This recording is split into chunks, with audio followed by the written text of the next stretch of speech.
മാത്തു നിറമിഴികളോടെ കാർത്തിയെ നോക്കി നിന്നു. നന്ദു, അന്ന് നിന്നോട് ശ്യാം പറയാൻ ആഗ്രഹിച്ചത് എന്തായിരുന്നു എന്ന് നിനക്കറിയാമോ? ഇല്ല എന്ന ഭാവത്തിൽ കണ്ണുനീരോടവൾ തലയാട്ടി. നന്ദു, നിന്നോടടങ്ങാത്ത പ്രണയമായിരുന്നു ശ്യാമിന്. നീ അവൻ്റെ പ്രാണനായിരുന്നു നന്ദു. കേട്ടതൊന്നും വിശ്വസിക്കാനാവാതെ അവൾ തറഞ്ഞു നിന്നു. നീ എന്തൊക്കെയാ കാർത്തി പറയുന്നത്? അവൻ എൻ്റെ ചങ്കാണ്. അവൻ ഒരിക്കലും അങ്ങനെയൊന്നും ചിന്തിച്ചിട്ടുണ്ടാവില്ല. ഒഴുകിയെത്തിയ മിഴിനീർ തുടച്ചുകൊണ്ട് അവൾ പറഞ്ഞു. ഞാൻ എന്തിനാണ് നന്ദു അവനെക്കുറിച്ച് കള്ളം പറയുന്നത്? അതുകൊണ്ട് എനിക്ക് എന്തു നേടാനാണ്? അന്ന് ക്യാമ്പസിൽ അഭിരാമിക്ക് വേണ്ടി നടന്ന ഇടി നീ ഓർക്കുന്നുണ്ടോ? കാർത്തി പറഞ്ഞത് കേട്ട് അവൾ പഴയ ആ രംഗമോർത്തു. പതിയാതെ എന്ന ഭാവത്തിൽ തലയാട്ടി. ഒരു ചിരിയോടെ കാർത്തി തൻ്റെ പഴയ കാലത്തിൻ്റെ ഓർമ്മകളിൽ ലയിച്ചു. കൂടി നിന്നിരുന്ന വിദ്യാർത്ഥികൾ കൗതുകത്തോടെ അവനെ നോക്കി നിന്ന് നിന്നെ അന്നാണ് ശ്യാം ആദ്യമായി ശ്രദ്ധിക്കുന്നത്. ആദ്യ കാഴ്ചയിൽ തന്നെ അവൻ്റെ ഹൃദയം കവർന്നെടുത്ത സുന്ദരി. നിന്നെ കാണാൻ പലതവണ ഞാനും ശ്യാമും നിന്റെ ക്ലാസ്സിൽ വന്നിട്ടുണ്ട്. പക്ഷെ അതൊന്നും നീ അറിഞ്ഞിട്ടില്ലെന്ന് മാത്രം.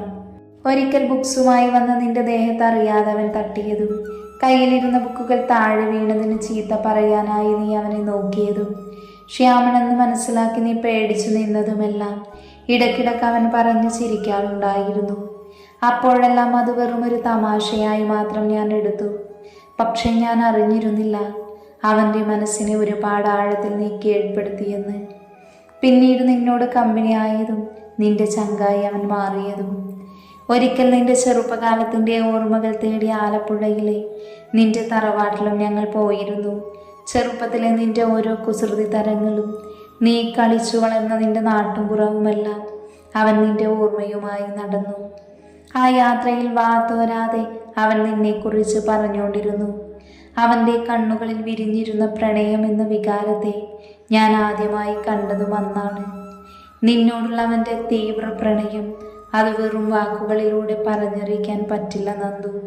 നിനക്ക് ഞാനും തെച്ചുവും സ്നേഹയും തന്നിരുന്ന ഓരോ ഗിഫ്റ്റുകളും നിനക്ക് നൽകാനായി അവൻ ഞങ്ങൾക്ക് നൽകിയതാണ് നന്ദു. അന്ന് നിനക്ക് സംഭവിച്ച ആക്സിഡന്റ്, അന്നാണ് ഞാൻ പോലും അവൻ്റെ സ്നേഹത്തിൽ അതിശയപ്പെട്ടത്. നിനക്ക് വേണ്ടി അവൻ കരഞ്ഞു പ്രാർത്ഥിച്ചതിനൊരു കണക്കുമില്ല നന്ദു. അതുവരെ ദൈവത്തിൽ വിശ്വാസമില്ലാത്തവൻ നിനക്ക് വേണ്ടി ക്ഷേത്രത്തിൽ ശയന പ്രദക്ഷിണം നടത്തിയതും ദേഹമെല്ലാം മുറിഞ്ഞു പൊട്ടി വേദനയോടെ ഒന്ന് ഉറങ്ങാൻ പോലും ആവാതെ ഇരുന്നിട്ടും നിനക്ക് കാവലായി നിന്നതും എല്ലാം എനിക്കൊരിക്കലും മറക്കാൻ പറ്റില്ല. അത്രമേൽ നിന്നോടുള്ള പ്രണയം അവനിൽ നിറഞ്ഞിരുന്നു എന്നതാണ് സത്യം. അവൻ്റെ പ്രണയം തുറന്നു പറഞ്ഞ നീ അത് എങ്ങനെ ഉൾക്കൊള്ളുമെന്ന ഭയമാണ് അത്രയും നാൾ അവനെ അതൊന്നും തുറന്ന് പറയിപ്പിക്കാതിരുന്നത്. പക്ഷെ ഇത് വീണ്ടും വില്ലനായി അവന് മുൻപിൽ അവൻ്റെ സ്നേഹത്തിന് മുൻപിൽ അവതരിച്ചു. മരണം തൊട്ടടുത്തുണ്ടെന്നറിയാതെ അവൻ നിന്നോടുള്ള ഭ്രാന്തമായ സ്നേഹത്തിൽ അടിമപ്പെട്ട് ജീവിച്ചു. ഫെയർവെൽ ഡേ നിന്നോടുള്ള അവൻ്റെ ഇഷ്ടം തുറന്ന് പറയാനായി വന്നപ്പോഴാണ് ഒരിക്കലും തിരിച്ചു വരാൻ കഴിയാത്ത ആ മടക്കയാത്രയിൽ അവനും പാതി ജീവിതവുമായി യാത്രയാകേണ്ടി വന്നത്. അവൻ എന്നും പറഞ്ഞിരുന്ന ഒരു കാര്യമേ ഉള്ളൂ നന്ദു. അവൻ്റെ കണ്ണുകൾ ഭൂമിയിൽ നിലനിൽക്കുന്നിടത്തോളം കാലം ആ കണ്ണുകൾ ഈ ലോകത്ത് കാണേണ്ടത് നിന്നെയാണെന്ന്. ഒഴുകിയെത്തിയ കണ്ണുനീർ തുടച്ചുകൊണ്ട് കാർത്തി അവളെ ഒന്ന് നോക്കി. കേട്ടതൊന്നും വിശ്വസിക്കാനാവാതെ അവൾ തറഞ്ഞു നിന്നു. അശ്വിനിയുമായുള്ള ബന്ധം അറിയണ്ടേ നിനക്ക്? അവൻ്റെ ചോദ്യം കേട്ട അതേയെന്ന ഭാവത്തിൽ അവൾ കണ്ണുനീരോടെ തലയാട്ടി. ശ്യാമിന് ജീവിതത്തിലേക്കൊരു മടക്കയാത്ര ഇനി ഉണ്ടാവില്ല എന്ന സത്യം ഡോക്ടറിൽ നിന്നും അറിഞ്ഞത് താങ്ങാനാവാതെ കണ്ണുനീരോടെ നിൽക്കുന്ന അങ്കിളുമായി ഞാൻ ക്യാബിന് പുറത്തിറങ്ങി. അപ്പോഴാണ് കരഞ്ഞു തളർന്നു നിൽക്കുന്ന ഒരു കുടുംബത്തെ കണ്ടത്. അവരുടെ മകനൊരു ആക്സിഡന്റ് ആയതാണ്. പ്രാർത്ഥനയോടെ മനമോ അതോ ആ അമ്മയുടെ കണ്ണുനീരിൻ്റെ ഫലമോ അവൻ്റെ ജീവൻ രക്ഷിക്കാനായി. പക്ഷേ ലോകം അവന് മുൻപിൽ ഇരുളെന്ന് മറ നൽകിയെന്ന് മാത്രം. ആ അമ്മയുടെയും പെങ്ങന്മാരുടെയും സങ്കടങ്ങൾ കണ്ട് ഞാനും അങ്കിലും നിസ്സഹായതയോടെ ഐസുവിന് മുൻപിൽ നിന്നു.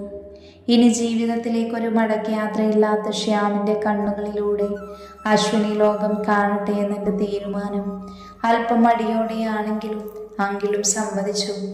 ഡോക്ടറും ഞങ്ങളുടെ തീരുമാനത്തെ ശരിവെച്ചു. ശ്യാമിൻ്റെ മരണത്തിനു ശേഷം കണ്ണുകൾ അശ്വിനിലേക്ക് ട്രാൻസ്പ്ലാന്റ് ചെയ്തു. സർജറിക്കു ശേഷം റെസ്റ്റ് എല്ലാം കഴിഞ്ഞ് അശ്വിനും കുടുംബവും അങ്കിളിനെ കാണാൻ വന്നിരുന്നു. കാർത്തി വീണ്ടും തൻ്റെ ഓർമ്മകളിൽ ലയിച്ചു. അശ്വിൻ ഒരു പുഞ്ചിരിയോടെ സച്ചിദാനന്ദനെ നോക്കി. അവൻ്റെ ഓരോ നോട്ടവും സ്വന്തം മകൻ്റെ വേർപാട് അയാളെ വീണ്ടും അറിയിച്ചുകൊണ്ടിരുന്നു. അറിയാതെ തന്നെ അയാളുടെ കണ്ണുകൾ നിറഞ്ഞൊഴുകി. അയ്യോ, എന്തിനാ അങ്കിൾ കരയുന്നത്? അശ്വിന് സെറ്റിയിൽ നിന്നും എഴുന്നേറ്റ് സച്ചിദാനന്ദനടുത്തായി വന്നിരുന്നു കൊണ്ട് ചോദിച്ചു.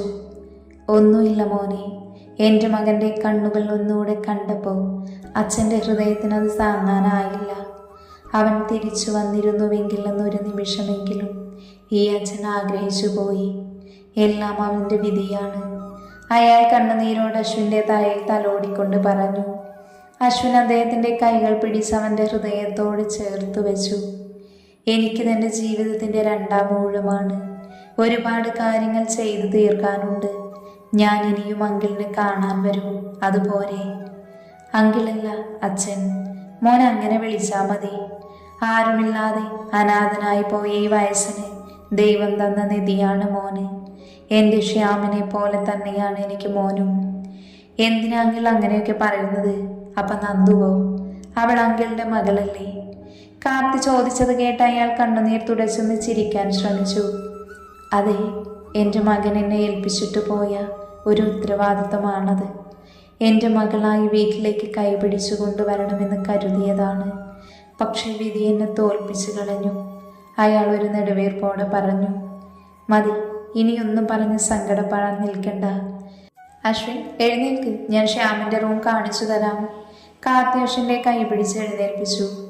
അശ്വിൻ അനുവാദത്തിനെന്നോണം അവൻ്റെ അച്ഛനെയും അമ്മയെയും നോക്കി. അവർ പുഞ്ചിരിയോടെ പോയി വരാനായി അവൻ അനുവാദം നൽകി. അവർ പോകുന്നതൊരു ചിരിയോടെ സച്ചിദാനന്ദ് നോക്കി നിന്നു. ശ്യാമിൻ്റെ റൂമിലെത്തിയത് എന്തെന്നില്ലാത്ത അവൻ്റെ ഹൃദയമിടിപ്പ് ഉയരാൻ തുടങ്ങി. ഒരാശ്രയത്തിനെന്നോണം അവൻ കാർത്തിയുടെ കൈകളിൽ മുറുക്കെ പിടിച്ചു. ശ്യാമിൻ്റെ റൂമിൽ നിറഞ്ഞു നിന്നിരുന്ന അവൻ്റെ സാമീപ്യം അശ്വിൻ്റെ മനസ്സിലൊരു നോവായി. ചുവരിൽ തൂക്കിയിട്ടിരിക്കുന്ന ശ്യാമിൻ്റെ ചിത്രത്തിൽ മിഴിച്ചിമ്മാതെ അവൻ നോക്കി നിന്നു. എന്തു പറ്റി അശ്വിൻ? ഫോട്ടോയിൽ മിഴികൾ നട്ടിരിക്കുന്ന അവൻ്റെ തോളിൽ പതിയെ തൊട്ടുകൊണ്ട് കാർത്തി ചോദിച്ചു. ഹേയ്, ഒന്നുമില്ല കാർത്തി. അവനൊരു പുഞ്ചിരിയോടെ മറുപടി നൽകി. ഈ കണ്ണുകളേറെ കാണാൻ കൊതിക്കുന്ന ഒരാളുണ്ട് ഈ ലോകത്ത്. അയാൾക്ക് മുൻപിൽ ഒരിക്കൽ നീ പോകണം, അതെൻ്റെ അപേക്ഷയാണ്. കാർത്തി അവൻ്റെ മിഴികൾ നോക്കിക്കൊണ്ട് പറഞ്ഞു. ആരാണെന്നറിയാനുള്ള ആഗ്രഹത്തോടെ അശ്വിൻ അവനെ ഒന്ന് നോക്കി. ഞങ്ങളുടെ നന്ദു, ശ്യാമിൻ്റെ നന്ദൂട്ടി. ആ പേര് കേട്ടതും അശ്വിനൊന്ന് ചിരിച്ചു. തൻ്റെ പെണ്ണിനും ശ്യാമിൻ്റെ പ്രണയിനിക്കും ഒരേ പേരാണുള്ളത് എന്ന സത്യം അവനിൽ സന്തോഷമുളവാക്കി. കാർത്തിയും ശ്യാമും നന്ദുവുമായുള്ള സുന്ദര നിമിഷങ്ങൾ അശ്വിനുമായി പങ്കുവച്ചു. എന്നിട്ട് നന്ദു ഇപ്പോൾ എവിടെയാ? എല്ലാം കേട്ടുകഴിഞ്ഞ് കുറച്ചു നേരത്തെ മൗനത്തിനൊടുവിൽ അവൻ ചോദിച്ചു. ശ്യാമിൻ്റെ മരണശേഷം ഞാൻ അവൾക്കടുത്തേക്ക് പോയിട്ടില്ല അശ്വിൻ. എന്തോ എനിക്കവളെ ഫേസ് ചെയ്യാൻ പറ്റില്ല. അവൾക്കും അങ്ങനെ തന്നെയാ. പിന്നെ ദച്ചുവുമായി മാത്രം സംസാരിക്കാറുണ്ട്, അത്രമാത്രം. അതെല്ലാം കേട്ടുകൊണ്ടിരുന്ന അശ്വിനിൽ ആ പേരുകളും വ്യക്തികളും ആഴത്തിൽ പതിഞ്ഞു. അവൻ്റെ മനസ്സിൽ തൻ്റെ പെണ്ണാണോ ശ്യാമിൻ്റെ നന്ദു എന്ന് സംശയം ഉദിച്ചു. എന്തുപറ്റി? എന്താണ് ചിന്തിക്കുന്നത് അശ്വിൻ? അവൻ്റെ സംശയത്തോടെ നിൽപ്പ് കണ്ട് കാർത്തി അവനെ തട്ടി വിളിച്ചു. എനിക്ക് നന്ദുവിനെ ഒന്ന് കാണാൻ സാധിക്കുമോ? ചിന്തയിൽ നിന്നും ഉണർന്നുകൊണ്ട് അശ്വിൻ ചോദിച്ചു. അതിനെന്താ? കാർത്തിയുടെ ചിരിയോട് അവൻ്റെ കയ്യിൽ പിടിച്ച് ശ്യാമിൻ്റെ റൂമിൽ നിന്നും ഇറങ്ങി അടുത്തുള്ള മറ്റൊരു റൂമിൻ്റെ ഡോറ് തുറന്നു. അശ്വിൻ ആകാംക്ഷയോടെ ഓരോ ചുവടും വെച്ചു. അവൻ്റെ ഹൃദയമിടിപ്പ് ഓരോ നിമിഷവും 10 മടങ്ങ് വർദ്ധിച്ചുകൊണ്ടിരുന്നു. ചുവരിലായി വെച്ചിരിക്കുന്ന ഓരോ ഫോട്ടോകളിലും അവൻ ആകാംക്ഷയോടെ നോക്കി. ശ്യാമും നന്ദുവുമായുള്ള ഓരോ സുന്ദര നിമിഷങ്ങളും ചിത്രങ്ങളായി സൂക്ഷിച്ചിരിക്കുന്നതൊരു കൗതുകത്തോടെ അവൻ നോക്കിക്കൊണ്ടിരുന്നു. മിഴികൾ പതിയെ ഓരോ ചിത്രങ്ങളെയും കവർന്നെടുത്തു. അവസാനമായി വെച്ചിരുന്നൊരു ഫോട്ടോയിൽ അവൻ്റെ കണ്ണുകൾ ഉടക്കി. അവൻ ആ ചിത്രത്തിനടുത്തേക്ക് നടന്നു. പതിയെ ആ ചിത്രത്തിൽ വിരലുകൾ ഓടിച്ചു. അറിയാതെ തന്നെ സന്തോഷത്തിൻ്റെ മെഴുനീർത്തുള്ളികൾ അവൻ്റെ അതിരങ്ങളെ തേടിയെത്തി. ഇതാണോ നന്ദു? അവനിടറിയ ശബ്ദത്തോടെ ചോദിച്ചു. അതെ. എന്തേ? നിനക്കിവളെ അറിയാമോ അശ്വിൻ? കാർത്തി ആ ചിത്രത്തിൽ നോക്കിക്കൊണ്ട് ചോദിച്ചു. ഇവളെ അറിയാമോ എന്നു? എൻ്റെ കാത്തിരിപ്പുകൾ ഇങ്ങോട്ടുള്ള എൻ്റെ യാത്ര പോലും അത് ഇവൾക്ക് വേണ്ടി മാത്രമാണ് കാർത്തി. എൻ്റെ മനസ്സിൽ ഞാൻ സൂക്ഷിച്ചുകൊണ്ട് നടക്കുന്ന എൻ്റെ പ്രണയം, എൻ്റെ ജീവൻ, എൻ്റെ പെണ്ണ്. ആമ്പൽ പൂക്കൾ നെഞ്ചോട് ചേർത്ത് പിടിച്ച് പുഞ്ചിരിച്ചു നിൽക്കുന്ന നന്ദുവിൻ്റെ കുട്ടിക്കാലത്തെ ചിത്രത്തിൽ അവൻ സന്തോഷത്തോടെ നോക്കി നിന്നു. കേട്ടതൊന്നും മനസ്സിലാവാതെ കാർത്തി അവനെ തന്നെ ഉറ്റുനോക്കി. നീ എങ്ങനെയാണ് നന്ദുവിനെ അറിയുന്നത്? അവളുമായി എന്തെങ്കിലും ബന്ധമുണ്ടോ നിനക്ക്? കാർത്തി ഒരു സംശയത്തോടെ ചോദിച്ചു. ആ ചോദ്യം കേട്ട് അശ്വിനൊന്ന് ചിരിച്ചു. പതിയെ കാർത്തിയെ ഒന്ന് നോക്കി.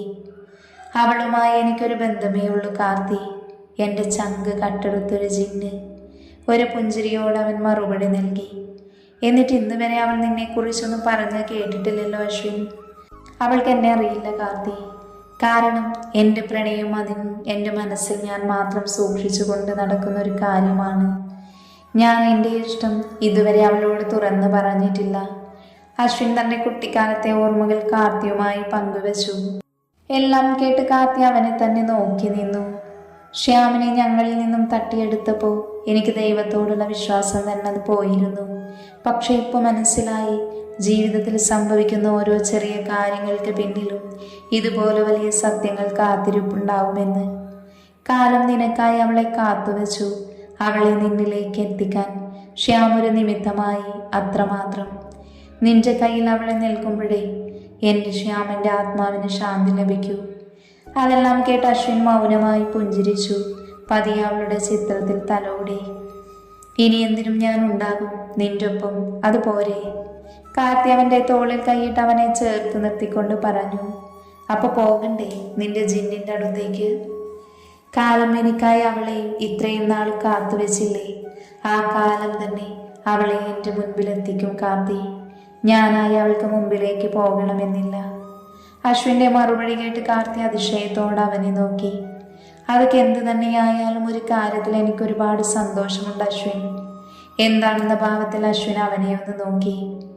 എൻ്റെ ശ്യാമിൻ്റെ കണ്ണുകൾ ഈ ഭൂമിയിൽ നിലനിൽക്കുന്നിടത്തോളം കാലം അവൻ്റെ പെണ്ണിനെ കാണണമെന്ന ആഗ്രഹം ഇതിലൂടെ സാധിക്കുമല്ലോ. അത് പറയും എന്തുകൊണ്ടും അവൻ്റെ ശബ്ദം അല്പം ഇടറിയിരുന്നു. അറിയാതെ തന്നെ കാർത്തിയുടെ കണ്ണുകൾ നിറഞ്ഞൊഴുകി. അവൻ്റെ പ്രിയപ്പെട്ടവൻ്റെ വേർപാടോർത്ത്. കരയിലെ കാർത്തി, അശ്വിൻ അവൻ്റെ തോളിൽ തട്ടി ആശ്വസിപ്പിച്ചു. എനിക്ക് ഈ സന്തോഷ വാർത്ത അങ്കിളിനെ ഇപ്പോൾ തന്നെ അറിയിക്കണം. മിഴിയിൽ നിന്ന് മുതിർന്നു വീണ കണ്ണുനീർ തുള്ളികളെ തുടച്ചുകൊണ്ട് കാർത്തി സന്തോഷത്തോടെ ഹാളിലേക്ക് ഓടി. സത്യങ്ങളെല്ലാം അറിഞ്ഞപ്പോൾ സച്ചിദാനന്ദനും ഒരുപാട് സന്തോഷമായി. അയാൾ അശ്വിനെ ചേർത്ത് പിടിച്ചു. അച്ഛൻ ഇപ്പോഴാണ് ഒരുപാട് സന്തോഷമായത്. എൻ്റെ മകളെ സുരക്ഷിതമായ ഒരു കൈകളിൽ ഏൽപ്പിക്കണമെന്നത് അച്ഛൻ്റെ ഒരു ആഗ്രഹമായിരുന്നു.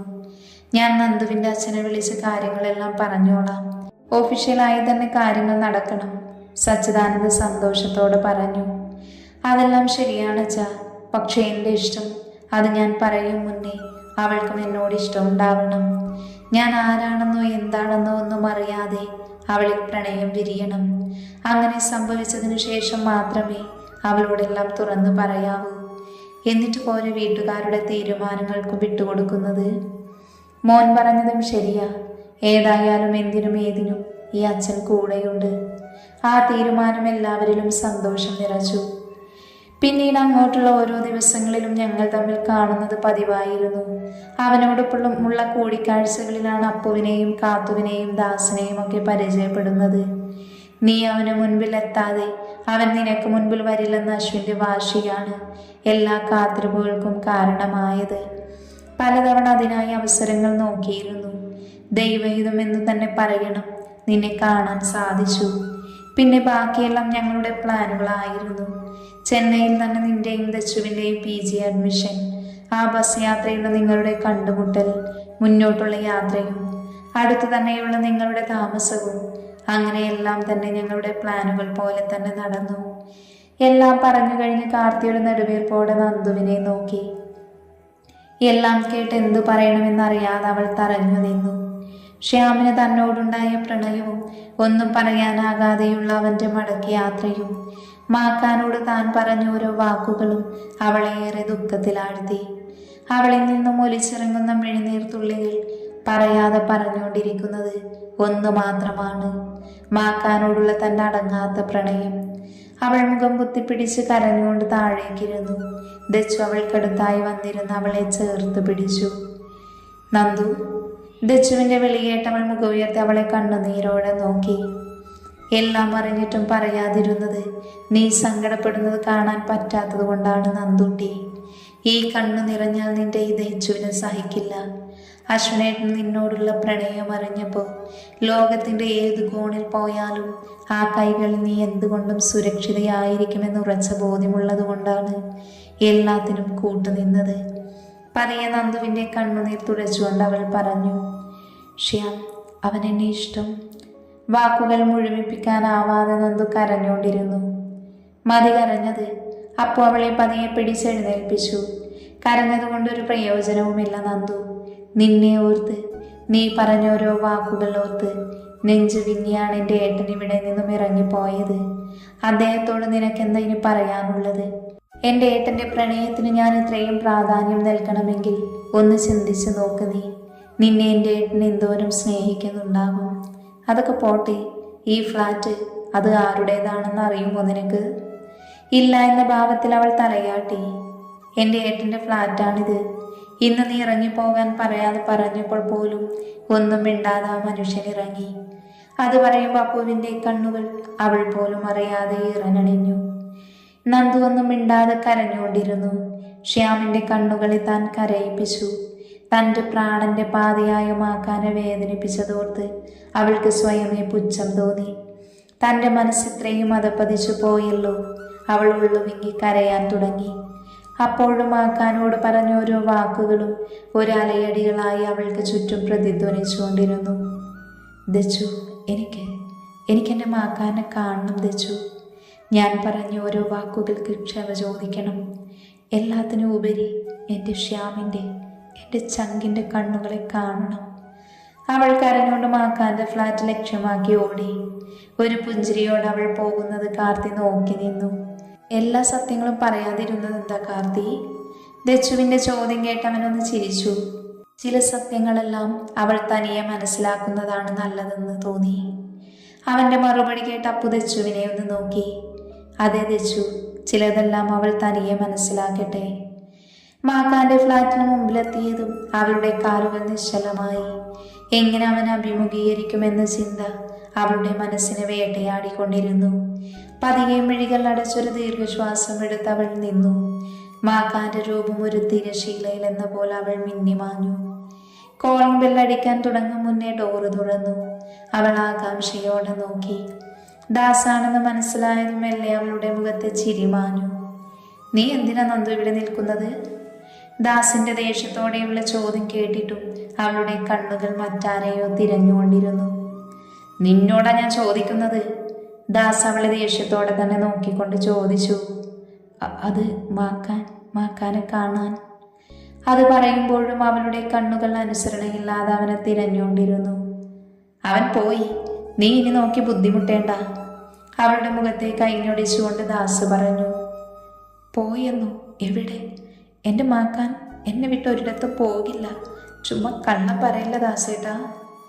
നിന്നോട് കള്ളം പറഞ്ഞിട്ട് എനിക്ക് എന്ത് കിട്ടാനാ? അല്ല, അവൻ പോയെന്ന് നിനക്കെന്താ? അവൻ കൺമുന്നിലുള്ളതല്ലേ നിനക്ക് പ്രശ്നം. ഏതായാലും നിനക്കൊരു ബുദ്ധിമുട്ടായി അവനിനി നിന്റെ ജീവിതത്തിൽ ഉണ്ടാവില്ല, അതുറപ്പാ.